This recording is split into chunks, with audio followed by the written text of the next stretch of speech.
Good morning students. 12वी नंतर प्रथमच आपण बीकॉम भाग 1 यासाठी प्रवेश घेतलेला आहे आणि बीकॉम करत असताना प्रामुख्याने आपल्याला सर्वात महत्त्वाचा विषय पाहावा लागतो तो म्हणजे फायनान्शियल अकाउंटिंग. 11वी 12वी मध्ये आपण बेसिक नॉलेज हे घेतलेलंच असतं, पण तरी देखील आपल्याला काही अकाउंटन्सीचे नियम जर आपल्याला व्यवस्थित माहित नसतील तर आपल्याला भविष्यामध्ये जे काही पदवी शिक्षण असेल, पदव्युत्तर शिक्षण असेल, हे घेत असताना बऱ्याचशा अडचणी निर्माण होऊ शकतात. आणि त्यामुळं आपल्याला माहित असणं आवश्यक आहे की या फायनान्शियल अकाउंटिंगचा प्रॅक्टिकली कशा पद्धतीने आपल्याला उपयोग करता आला पाहिजे. सर्वप्रथम आपल्याला माहित असणं आवश्यक आहे की अकाउंटिंग ही एक एरिया आहे आणि ज्याची व्याप्ती ही संपूर्ण व्यापाराशी निगडीत आहे, ज्याला आपण कॉमर्स असं म्हणतो. आणि सगळं जर संपूर्ण जग जर पाहिलं तर संपूर्ण जग हे या फायनान्स, अकाउंटिंग अशा व्यवहारामध्ये गुंतलेलं पाहायला मिळतं. आणि म्हणून या विषयाला फक्त थेरॉटिकली आपल्याला महत्त्व न देता प्रॅक्टिकली सुद्धा तितकंच महत्त्व देणं आवश्यक आहे. आज आपल्याला पाहायला मिळतं की आपल्याला IT क्षेत्रामध्ये प्रचंड मोठे बदल झालेले आहेत आणि त्यातूनच आपल्याला आता प्रामुख्याने असं पाहायला मिळतं की GST हा एक नवीन असा विषय आपल्याला या अकाउंटिंगच्या संदर्भानं आपल्या या पुस्तकामध्ये सुद्धा समाविष्ट झालेला आहे. या सर्व गोष्टींचा अभ्यास करता आपल्याला असं पाहायला मिळेल की अकाउंटिंग ही आजची गरज आहे आणि ही गरज ओळखून आपण या संपूर्ण विषयाचं आकलन करून घेणं हे फार महत्वाचं आहे. तर आपल्याला पाहायला मिळेल की आपण कशा पद्धतीने या बाबतीमध्ये आपण अलर्ट राहणं गरजेचं आहे. आपल्याला यामध्ये कोणत्या प्रकारचे बदल करणे अपेक्षित आहेत आणि त्यासाठी कोणत्या गोष्टी आपण लक्षात ठेवणं देखील गरजेचे आहेत. आपण काही गोष्टी लक्षात ठेवल्या पाहिजेत की जिथं या ठिकाणी बुक किपिंग एंड्स होतं, म्हणजे या बुक किपिंगचं जे रेकॉर्डिंग आहे ते संपतं, तिथं अकाउंटन्सीची सुरुवात होते. आणि म्हणून हे वाक्य आपल्याला लक्षात ठेवणं फारच गरजेचं आहे. Where book keeping ends, accountancy starts. म्हणजे आपल्याला जिथं बुक किपिंग संपतं तिथं अकाउंटन्सीची सुरुवात होते. आणि 11वी 12वी मध्ये आपण काय पाहिलेलं आहे, हे बुक किपिंग आपण पाहिलेलं आहे. आणि हे बुक किपिंग आपण त्याच्यामध्ये अगदी ट्रान्झॅक्शन पासून सुरुवात झालेली आहे आणि फायनान्शियल स्टेटमेंटला संपलेला आहे हे पाहायला मिळतं. म्हणजे शेवटी आपल्याला काय पाहायला मिळेल, एखादा बिझनेस असेल, एखादा ट्रेड असेल, तर त्या बिझनेस किंवा ट्रेडला आपल्याला कोणत्या प्रकारचे व्यवहार हे नोंद करावे लागतात आणि त्याच्यापासून कशा पद्धतीने ट्रेडिंग अकाउंट असेल, प्रॉफिट लॉस अकाउंट असेल, बॅलन्स शीट असेल, ही आपल्याला कशा पद्धतीने वर्षाच्या अखेरीला तयार करावी लागते. आणि यातून निर्माण होणारे जे काही या ठिकाणी प्रॉब्लेम्स आहेत किंवा याच्यातून मिळणारा जो काही प्रॉफिट आहे, लॉस आहे, या गोष्टींचा आपल्याला अभ्यास या संपूर्ण माध्यमातून करता येतो. आपल्याला एक सूत्र सुद्धा माहित असणे आवश्यक आहे. Capital plus liabilities is equal to assets. Capital आणि लायबिलिटीज या दोघांची बेरीज केली तर आपल्याला ऍसेट मिळतं. आणि म्हणून बॅलन्स शीटला आपल्याला दोन बाजू पाहायला मिळतील. एक बाजू आहे लायबिलिटीज आणि दुसरी बाजू आहे ऍसेट्स. आणि या दोन्ही बाजू जर आपण पाहिल्या तर दोन्ही बाजू ह्या इक्वल असणे फार गरजेचे आहेत. आणि म्हणून एका बाजूला काय असतं, कॅपिटल आणि लायबिलिटीज असतात, तर दुसऱ्या बाजूला या ऍसेट्स असतात आणि या दोन्ही बाजू इक्वल असतात. आणि म्हणून याचं एक आपल्याला हे अरिथमेटिक इक्वेशन ज्याला आपण म्हणतो हे माहित असणे आवश्यक आहे. आता थोडंसं याच्यामध्ये आणखीन एक बदल केला तर आपल्याला हेच विस्तृतपणे सूत्र आपल्याला पाहायला मिळेल. कॅपिटल प्लस रेव्हेन्यू, रेव्हेन्यू म्हणजे income, plus revenue plus liabilities is equal to asset plus expenses. म्हणजे जर आपण एका बाजूला कॅपिटल, रेव्हेन्यू, लायबिलिटीज यांची बेरीज केली, ती बेरीज ही ऍसेट आणि एक्सपेन्सेस यांच्या बेरजेइतकी असली पाहिजे. आता हे थोडक्यात आपल्याला पाहायला मिळतं. आणि याचबरोबर तुम्ही 11वीला सुद्धा आणि 12वीला सुद्धा 3 नियम पाहिलेले आहेत, ज्याला आपण थम्स ऑफ रूल असं आपण म्हणतो. आणि हे जे काही या ठिकाणी रूल्स आहेत ते अत्यंत महत्वाचे आहेत की ज्याचा संबंध आपल्याला संपूर्ण अकाउंटन्सीशी पाहायला मिळतो.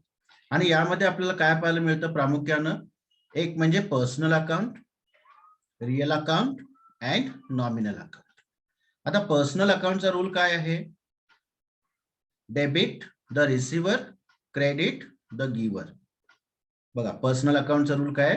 Debit the receiver, credit the giver. Real अकाउंटचा नियम काय आहे? Debit what comes in, credit what goes out. आणि तिसरा जर पाहिला तर नॉमिनल अकाउंट, त्याचा रूल काय आहे? Debit expenses and losses, credit gains and income. आता हे जर तीन सूत्र, तीन थम्स ऑफ रूल ज्याला आपण म्हणतो, किंवा याला आपण गोल्डन रूल्स असं म्हणतो, हे आपल्याला अत्यंत माहीत असणे आवश्यक आहे.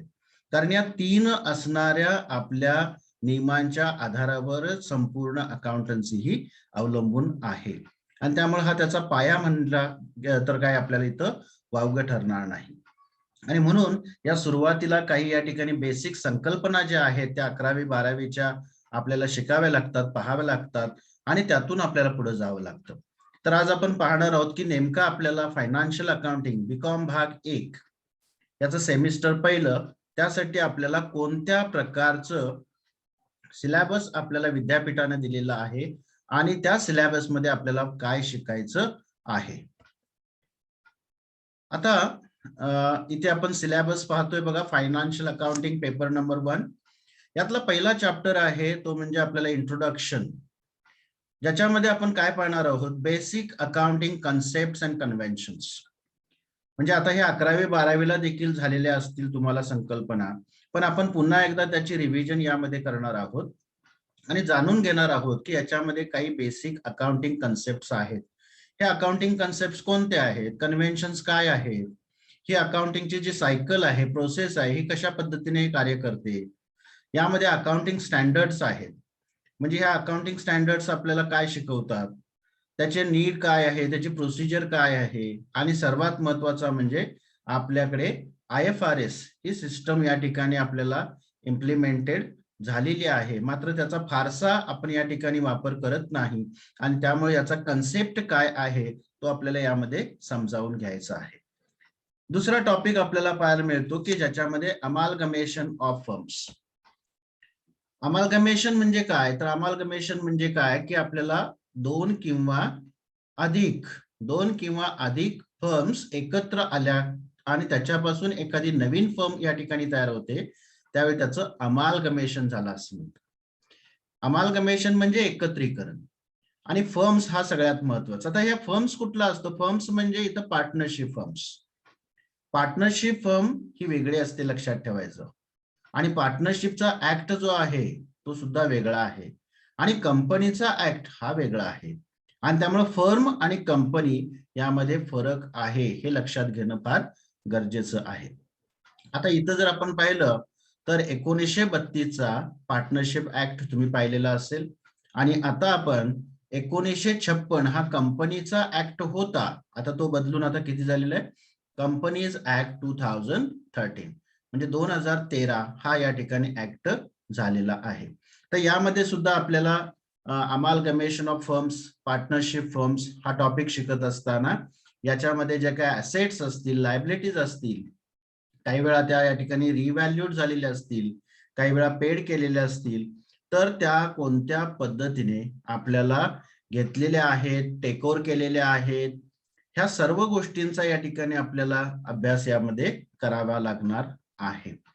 त्याच्यानंतर आपल्याला प्रामुख्यानं हे पहिले जे 2 टॉपिक आहेत, हे पहिले 2 टॉपिक हे आपल्याकडे प्राध्यापक KD कांबळे सर आहेत, हे 2 टॉपिक ते शिकवतील, आणि आपण उरलेले तिसरा आणि चौथा टॉपिक जो आहे तो मी स्वतः घेईन.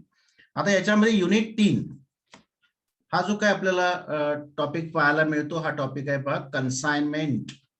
आता कन्साइनमेंट आणि कन्साइनमेंट अकाउंट, तर इथे आपल्याला बऱ्याच वेळेला आपण व्यापारी किंवा आडत व्यापारी हा भाग, किंवा असं कानावर एखादं नाव पडलेलं असेल की आडत व्यापारी वगैरे पाहायला मिळतात. तर या व्यापाऱ्यांच्या दृष्टिकोनातून असणारा हा एक आपल्याला अकाउंटिंगचा भाग आहे, की ज्याच्यामध्ये 2 भाग आहेत, एक म्हणजे कन्सायनर आणि दुसरा म्हणजे कन्सायनिंग. आणि मग हा कन्साइनमेंट अकाउंट कसा तयार करायचा, त्याला रिलेव्हंट असणारे जे काही महत्वाचे टर्म्स आहेत त्या टर्म्स कोणत्या, त्या कोणत्या पद्धतीने वापरल्या जातात आणि त्याचं अकाउंट प्रिपरेशन कसं केलं जातं. आणि म्हणून या कन्सायनर आणि कन्सायनी या दोघांच्या पुस्तकामध्ये अकाउंटिंगची नोंद कशा पद्धतीने केली जाते हा आपल्याला भाग पाहायचा आहे. म्हणजेच आपल्याला थोडक्यात हे प्रॅक्टिकली प्रॉब्लेम्स आपल्याला यावर पाहायला मिळतील. युनिट नंबर 4 आपल्याला पाहायला मिळतो, त्याच्यामध्ये आपण अकाउंट्स ऑफ प्रोफेशनल्स. आता सुरुवात होते की प्रोफेशनल कुणाला म्हणायचं. एखादा चार्टर्ड अकाउंटंट असेल म्हणजे who is the expertise in one of the field. जो एखादा व्यक्ती एखाद्या क्षेत्रामध्ये जर प्रगत असेल तर तो व्यक्ती हा एखादा प्रोफेशनल आहे असं आपण म्हणतो. आणि त्यामुळे असे प्रोफेशनल व्यक्ती असतील, चार्टर्ड अकाउंटंट असतील, काही वेळा एखादे लॉयर असतील, काही वेळा एखादा डॉक्टर असेल, तर यांचे अकाउंटिंग आपण कशा पद्धतीने करायचे. 12वीला तुम्ही पहा preparation of income and expenditure account आणि preparation of receipt and payment account, ह्या दोन गोष्टी तुम्ही शिकलेला असाल. आता इथे प्रोफेशनलच्या बाबतीमध्ये काय होतं की या दोघांचं कॉम्बिनेशन करून ही तिसरी मेथड या ठिकाणी आलेली आहे, त्याच्यामध्ये preparation of receipt and expenditure account. म्हणजे आपल्याला अकाउंटचं टायटल बदललं गेलं, जिथं रिसीट अँड पेमेंट होतं तिथं काय झालेलं आहे, रिसीट अँड एक्सपेंडिचर अकाउंट आपल्याला प्रिपेअर करायचं आहे. आणि मग बॅलन्स शीट आपल्याला तयार करावं लागेल. मग यामध्ये आपल्याला मेडिकल प्रॅक्टिशनर्स असतील, प्रोफेशनल अकाउंटंट असतील, कोणी असेल, चार्टर्ड अकाउंटंट असेल, अशा सर्वांचं अकाउंटिंग आपण कशा पद्धतीने करायचंय तो भाग आपण युनिट नंबर 4 मध्ये पाहायचा. त्यामुळं पहिले 2 टॉपिक हे पहिले सर घेतील आणि उरलेले 2 टॉपिक जे आहेत, तिसरा चौथा, हे मी कॉन्सन्ट्रेट करेन.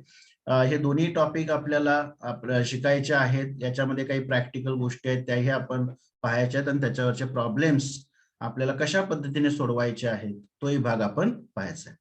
आता थोडक्यात पाहूया की हे सगळं पाहिल्यानंतर आपलं जे नेचर ऑफ क्वेश्चन पेपर आहे ते कसं आहे. कारण नेचर ऑफ क्वेश्चन पेपर हे सर्वात महत्वाचं आहे. कारण आता आपल्याला बघितले की कोविड-19 मुळे आपण मल्टिपल चॉईस क्वेश्चन्सवर या ठिकाणी भर दिलेला आहे. पण ते मल्टिपल चॉईस क्वेश्चन्स हे आपल्याला काही कॉम्पिटिटिव्ह एक्झामच्या दृष्टिकोनातून आपल्याला उपयोगी पडतील. काही या ठिकाणी आपल्याला बऱ्याचशा काही गोष्टी शिकण्यासाठी मायक्रो लेवल स्टडी असेल त्या ठिकाणी उपयोगात पडेल. पण इथं लक्षात घेणं गरजेचं आहे की हा प्रॅक्टिकल पेपर असल्यामुळे थोडंसं आपल्याला नॉलेज पाहिजे की कोणत्या पद्धतीनं अकाउंटिंग करता येणं. कारण एखादा बिझनेस असेल, एखादी कंपनी असेल, एखादा फर्म असेल, तर यांचं अकाउंटिंग कशा पद्धतीने केलं जातं हे माहीत असणं आवश्यक आहे. कारण सर्व गोष्टींचा जो काही या ठिकाणी उहापोह आहे तो म्हणजे काय की सगळ्या गोष्टी या फायनान्सशी रिलेटेड आहेत. आणि त्यामुळं आपल्याला अकाउंटिंग करत असताना कोणता ट्रान्झॅक्शन कोणत्या प्रकारचं आहे हे ओळखता येणं गरजेचं असतं. आणि या दृष्टिकोनातून हा नेचर आपल्याला पाहणं गरजेचं आहे. तर पहिला प्रश्न हा कॉमन क्वेश्चन असतो.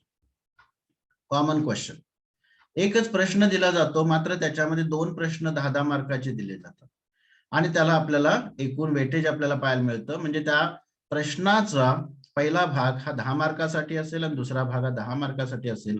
असा 20 मार्काचा क्वेश्चन हा कॉमन क्वेश्चन असेल. दुसरा पार्ट आपल्याला पाहायला मिळतो तो म्हणजे solve any 2 question out of 3.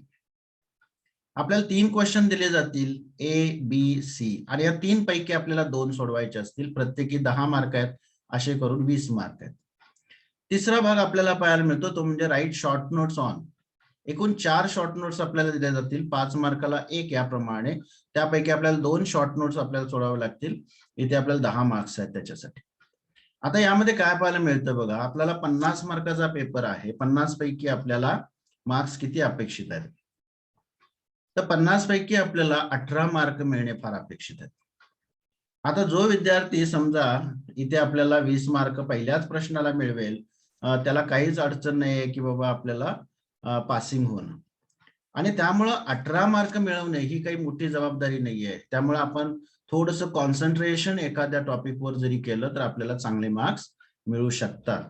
म्हणजेच याचा अर्थ फक्त 18 मार्क मिळवायचे नाही आहेत, तर आपल्याला स्कोरिंग करायचं आहे आणि we have to get out of 50 out of 50 marks हे आपल्याला मिळवणं फार गरजेचे आहेत. आणि त्या पद्धतीनं आपण हा जो काही संपूर्ण भाग जो आहे तो पाहणार आहोत फायनान्शियल अकाउंटिंग पेपर नंबर 1 मध्ये. तर आज आपण संपूर्ण हा जो काही नेचर ऑफ क्वेश्चन पेपर आणि सिलेबस हा जो काही पहिल्या सेमिस्टर साठी जो आहे तो आपण पाहिलेला आहे आणि आपण पुढच्या लेक्चर मध्ये आपण पाहणार आहोत की कोणत्या पद्धतीनं हा कन्साइनमेंट अकाउंट आपण सोडवायचा आहे. धन्यवाद.